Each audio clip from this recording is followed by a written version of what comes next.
السلام علیکم ورحمۃ اللہ وبرکاتہ۔ امید آپ خیریت سے ہوں گے۔ اچھا، سوال یہ آیا ہے کہ میاں بیوی نے روزے کی حالت میں مباشرت کر لی، تو اس کا کیا کفارہ یا کیا بیان ہے؟ اور روزے کی حالت میں میاں بیوی اگر کسنگ کرتے ہیں یا پپی چپی کرتے ہیں اور اس صورت میں مزی کا خارج ہونا، اس صورت میں کیا ہے؟ اور روزہ کی حالت میں بندہ سویا ہوا اور اسے احتلام ہو گیا تو ایسی صورت میں کیا ہے؟ رہنمائی فرمائے، شکریہ۔ رمضان میں اپنی بیوی سے چھیڑ چھاڑ کرنا کیسا ہے؟ نحمدہ و نصلی علی رسولہ الکریم، اما بعد۔ آپ دیکھ رہے ہیں نو ٹی وی جدہ اور میں ہوں آپ کا دوست، آپ کا ہوسٹ محمد عاقل، جدہ سے، مملکت سعودی عرب۔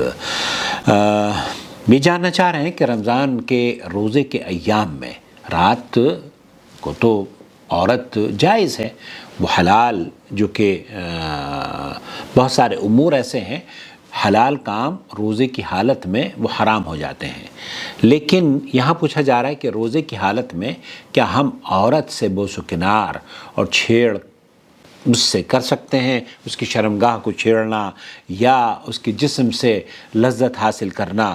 تو شیخ صالح العثیمین سے، شیخ محمد بن صالح العثیمین سے یہی پوچھا جا رہا ہے۔ شخص داعب زوجته في نهار رمضان وخرج منها سائل ابيض۔ ایک شخص نے اپنی بیوی سے چھیڑ خانی کی ہے رمضان کے روزے میں، اور مزی بھی نکل آئی ہے، سفید پانی نکل آیا ہے، شفاف، فما حكمها؟ اس کا حکم کیا ہے؟ يجوز للإنسان أن يداعب زوجته وهو صائم۔ ایک انسان کے لیے یہ جائز ہے کہ وہ اپنی بیوی سے چھیڑ چھاڑ بوس و کنار کر سکتا ہے روزے کی حالت میں بھی، سواء في رمضان أو في غير رمضان، سواء فی رمضان و فی غیر رمضان، رمضان ہو یا غیر رمضان ہو۔ وإذا خرج من خارج فإن كان مذيا فصومه صحيح۔ شیخ فرما رہے ہیں کہ اگر چھیڑ خانی کے نتیجے میں، چھیڑ چھاڑ کرنے کے نتیجے میں مزی نکلتی ہے اور مزی سفید پانی ہوتا ہے، وہ منی نہیں ہوتی، تو صومہ صحیح، شیخ فرما رہے ہیں پھر اس کے نکلنے سے روزہ نہیں ٹوٹتا اور روزہ اس کا صحیح ہے، لأن خروج المذي لا يفسد الصوم۔ لأن خروج المذی لا يفسد الصوم، خروج مزی کا نکلنا صوم کو، روزے کو فاسد نہیں کرتا ہے، وإن كان منيا فصومه فاسد۔ اور اگر منی نکل گئی ہے تو پھر آپ کا روزہ جاتا رہا، فاسد ہو گیا، ٹوٹ گیا ہے، لأن خروج المني بفعل من الصائم يبطل صومه۔ کیونکہ منی کا خروج ہونا جسم سے روزہ توڑنے کے کا باعث ہے، إذا كان منيا اذا كان منیا، اگر وہ منی ہے تو، وهو الذي يجيب الغسل فإنه يفسد صومه، هو الذي يجب ويجب الغسل، عليه إن كان في رمضان أن يمسك بقية اليوم وأن يقضي هذا اليوم۔ پھر اس شخص کو غسل بھی واجب ہے، اور اس شخص کھائے نہیں، اس شخص وہ باقی اپنے روزے کو مکمل کرے اور پھر رمضان کے بعد اس کی قضا بھی دے، قضا اس پر واجب ہے۔ وبالمناسبة أود أن أنبه على مسألة، اور میں ایک بات پر تنبیہ کرنا چاہتا ہوں اس موضوع پر، يكثر الخطأ فيها اس میں ويقل السؤال عنها۔ بہت سارے لوگ سوال کرتے ہیں اور خطا بھی ہے، اس سلسلے میں غلط فہمی بھی ہے۔ شوف كيف الخطأ فيها كثير والسؤال عنها قليل۔ اس میں خطا بہت ہے، لوگ شرماتے ہیں، سوال نہیں کرتے، اور شرمانا نہیں چاہیے، شیخ خود اس کا جواب دے رہے ہیں۔ من جديد ويبقى مع زوجته لمدة أشهر وربما يكمل السنة، اور اس غلطی کو وہ باستمرار کرتے رہتے ہیں اپنی بیویوں کے ساتھ، وهو يجامعها وإذا لم ينزل يظن أنه لا يجب الغسل لا عليها ولا عليه۔ اگر جمع کیا ہے، ہم بستری کی ہے اور منی نہیں نکلی ہے تو وہ سمجھتے ہیں کہ غسل نہیں ہوا ہے، واجب نہیں ہے۔ ومن الناس من يجامع زوجته في نهار رمضان، اور جو لوگ رمضان کے دنوں میں روزہ رکھتے ہوئے اپنی بیویوں کے ساتھ صحبت کرتے ہیں، نعم، وإذا لم ينزل ظن أن صومه صحيح وأنه لا كفارة عليه۔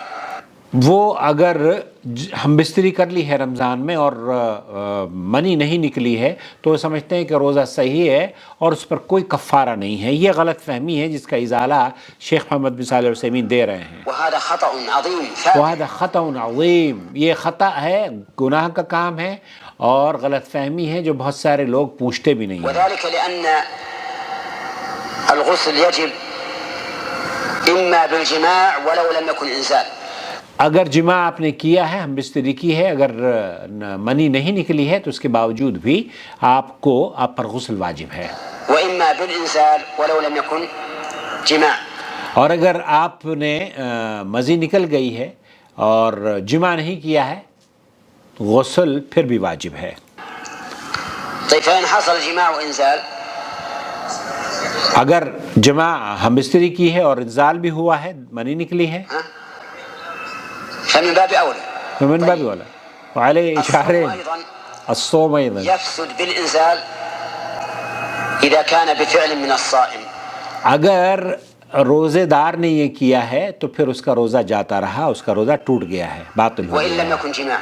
وإن لم يكن جماع. ويفسد بالجماع وإن لم يكن إنزال، لكنه بالجماع إذا كان عمدا في نهار رمضان. اور اگر کوئی عمدن جان بوجھ کر رمضان میں اپنی بیوی کے ساتھ ہم بستری کرتا ہے ترتب عليه اس کے اوپر تو کفارہ ہے. اس کا کفارہ کیا ہے سن لیجئے. أمور خمسة. امور خمسہ، اس پر 5 باتیں عائد ہوتی ہیں. 5 باتیں کون سی ہیں؟ انتبه. انتبه. إذا جامع الصائم في رمضان في حال يجب عليه الصيام ترتب عليه أمور خمسة. 5 امور پر اس کو خیال رکھنا چاہیے، 5 چیزیں اس پر ہوتی ہیں. الإثم وفساد الصوم والمضي فيه والقضاء والكفارة. والکفارہ، یہاں گناہ بھی ہے، قضا بھی کرنی ہے، اس کا کفارہ بھی دینا ہے اور آپ کو توبہ بھی کرنی ہے. وہ ایسے لوگ جو اللہ معاف فرمائے. 5 امور. وقولنا في حال يجب عليه الصوم لو حصل الجماع في حال لا يجب فيها الصوم. تو اگر روزے دار سے جان بوجھ کر ہم بستری کر لی ہے تو پھر اسے ان تمام چیزوں کو توبہ بھی کرنی ہے اور رمضان کا وہ روزہ بھی رکھنا ہے اور کفارہ بھی ہے اور کفارے کے ساتھ ساتھ اس کی قضا بھی ہے. حصل الجماع وهو مسافر وصائم. حصل جماع اگر کوئی سفر میں ہے اور اس نے روزے کی حالت میں ہم بستری کر لی ہے اپنی بیوی سے. ومعه أهله فإنه ليس عليه إثم ولا فساد صوم. اگر مسافر نے روزے کی حالت میں اپنی بیوی سے ہم بستری کر لی ہے تو پھر اس کے اوپر کچھ نہیں ہے، اس کے اوپر صرف قضا ہے روزے کی. ولا إمساك ولا كفارة وإنما يجب عليه ايش؟ القضاء. تو مسافر کے لیے چونکہ اس بات کی رخصت ہے کہ وہ روزہ توڑ سکتا ہے اور روزہ نہ رکھے، اس کے لیے یہ حکم ہے. تو شیخ فرما رہے ہیں کہ اگر مسافر اپنی بیوی سے روزے کے ایام میں، روزے کے دنوں میں اگر ہم بستری کر لیتا ہے تو پھر اس کے اوپر کوئی کفارہ نہیں ہے، الا یہ کہ وہ روزے کی قضا دے گا، روزہ رکھے گا. وہ إذا لو قدر أن رجلا قد اعتمر هو وأهله وصار هو وأهله يصومون في هذا الشهر في مكة ولكنه جامع في يوم وهو صائم. مکہ میں اگر کوئی آیا ہے عمرے کی غرض سے اور وہاں مسافر ہے اور وہ اپنی بیوی سے دن میں روزے کی حالت میں ہم بستری کر لیتا ہے، فماذا نقول له؟ اس کے لیے کیا کہا جائے گا؟ نقول ليس عليك إلا قضاء هذا اليوم فقط. لیس علیک القضاء. شیخ فرما رہے ہیں کہ پھر ایسی صورت میں چونکہ وہ مسافر ہے تو وہ صرف اس کے اوپر قضا ہے اور کچھ نہیں ہے. نعم. لأنه مسافر. نعم يفسد صوم ذلك اليوم ويجب عليه القضاء. قضاؤه. نعم. تو یہاں شیخ نے جو گفتگو بیان فرمائی ہے وہ بہت قیمتی ہے. مجھے امید ہے کہ بہت سے لوگوں کے علم میں اضافہ ہوا ہوگا. میرے بھی علم میں اضافہ ہوا ہے. یہ میں نے فرسٹ ٹائم گفتگو سنی ہے شیخ کی. اللہ مجھے اور آپ کو اور اس چینل کو لوگوں کی علمی پیاس بجھانے کا سبب بنائے. اپنا بہت خیال رکھیں, دعاؤں میں یاد رکھیں. السلام علیکم ورحمۃ اللہ وبرکاتہ. وما أرسلنا من قبلك إلا رجالا نوحي إليهم فاسألوا أهل الذكر إن كنتم لا تعلمون. بالبينات والزبر وأنزلنا إليك الذكر لتبين للناس ما